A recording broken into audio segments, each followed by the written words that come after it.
نحمده ونصلي على رسوله الكريم اما بعد بسم الله الرحمن الرحيم عن ابي ذر رضي الله تعالى عنه ان النبي صلى الله عليه وسلم قال له يا ابا ذر لا عقل كالتدبير ولا ورع كالكف ولا حسب كحسن الخلق۔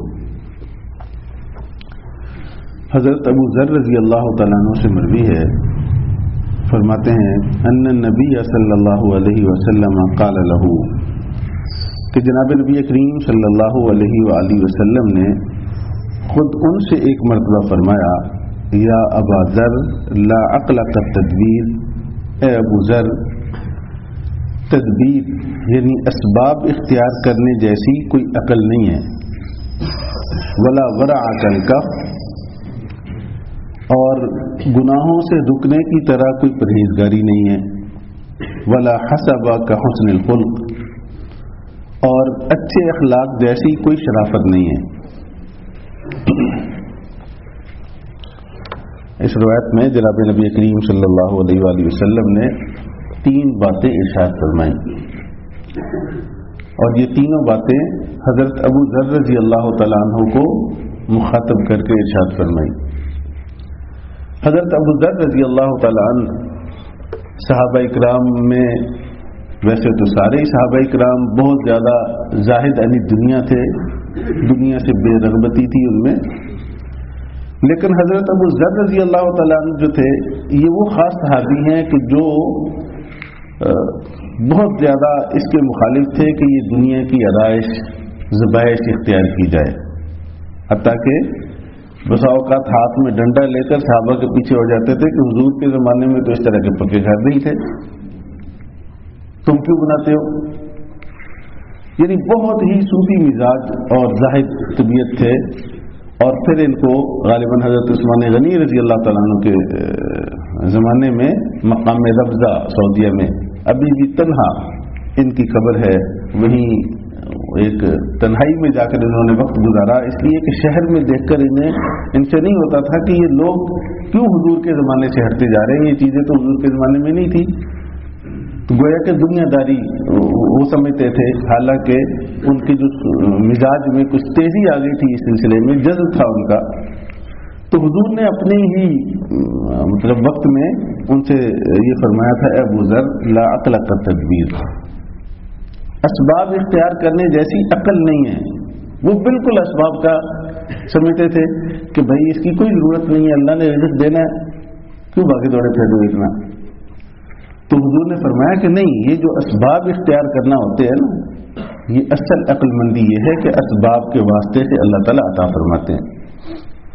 جتنے انسان ہیں ان کے لیے یہ اختیار ہے۔ آج بھی دو انتہائی ہیں، بعض لوگ بالکل ان اسباب کا انکار کرتے ہیں، خدا کی وحدانیت توحید یا توکل میں غلب کرتے ہوئے یہ کہتے ہیں کسی سبب کی ضرورت نہیں ہے یہ سارے، حالانکہ بعض اسباب کا انکار کرنا حرام ہے اور بعض اسباب کا انکار کرنا گناہ ہے،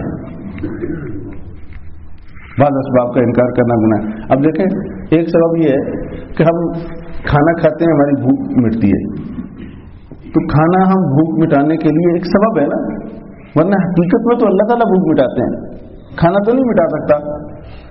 اب کوئی آدمی کہے کہ یہ بھی ایک سبب ہے، نہیں میں کھانا نہیں کھاتا، مجھے اللہ کھلائے گا، تو اللہ آپ کو ڈنڈے سے تھوڑی کھلائے گا، بھائی کچھ نہ کچھ تو تدبیر کرنی پڑے گی آپ کی بھوک مٹانے کے لیے۔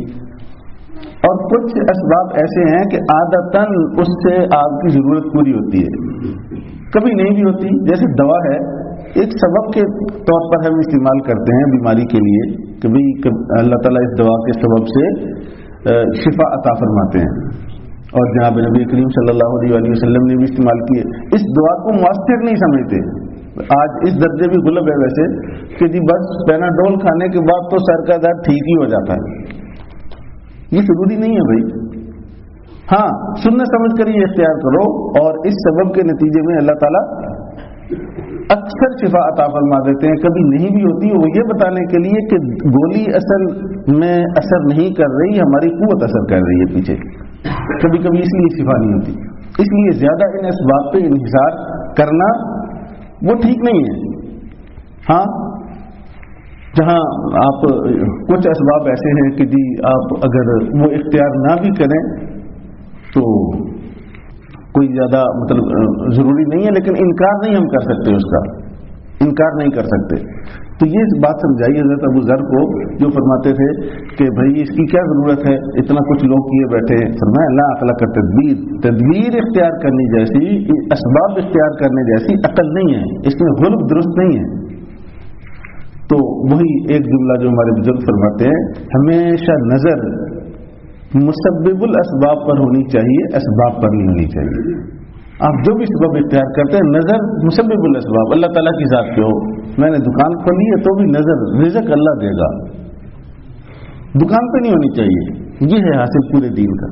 اب دکان کھولے بغیر، شادی کیے بغیر اولاد کے انتظار میں بیٹھا رہے تو ہوگی. تو یہ غلط ہے، یہ بھی ایک قسم کی جہالت بلکہ ضلالت ہے. دوسری بات ارشاد فرمائی ولا ورع کلکف، گناہوں سے رکنے جیسی پرہیزگاری نہیں ہے. انہوں نے سمجھایا کہ اصل پرہیزگار تو اسے کہتے ہیں جو بچے، گناہوں سے بچنے والا پرہیزگار ہوتا ہے، عبادات سر انجام دینے والا پرہیزگار نہیں ہوتا. اسے عبادت گزار کہتے ہیں، وہ عابد ہوتا ہے. گناہ سے بچنے والا اصل پرہیزگار ہوتا ہے. یہ دیکھنا چاہیے کون کتنا اللہ کی نافرمانی سے بچتا ہے، وہ سب سے بڑا پرہیزگار ہے.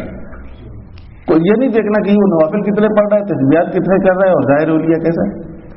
ظاہری حلیہ اس کا بڑا دخل ہے، لیکن صرف ظاہری حلیے سے انسان پرہیزگار نہیں بن جاتا.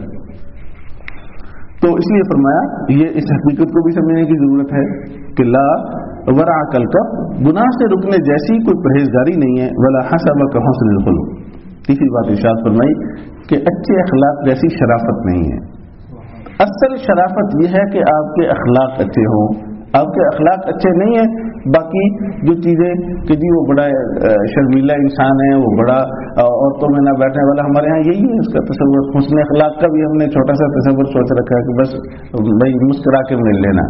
بھائی یہ ایک حصہ ہے اچھے اخلاق میں، کسی سے مسکرا کے ملنا، اچھے انداز سے ملنا، یہ ایک حصہ ہے. پورے اچھے اخلاق، حسن اخلاق یہ نہیں ہے.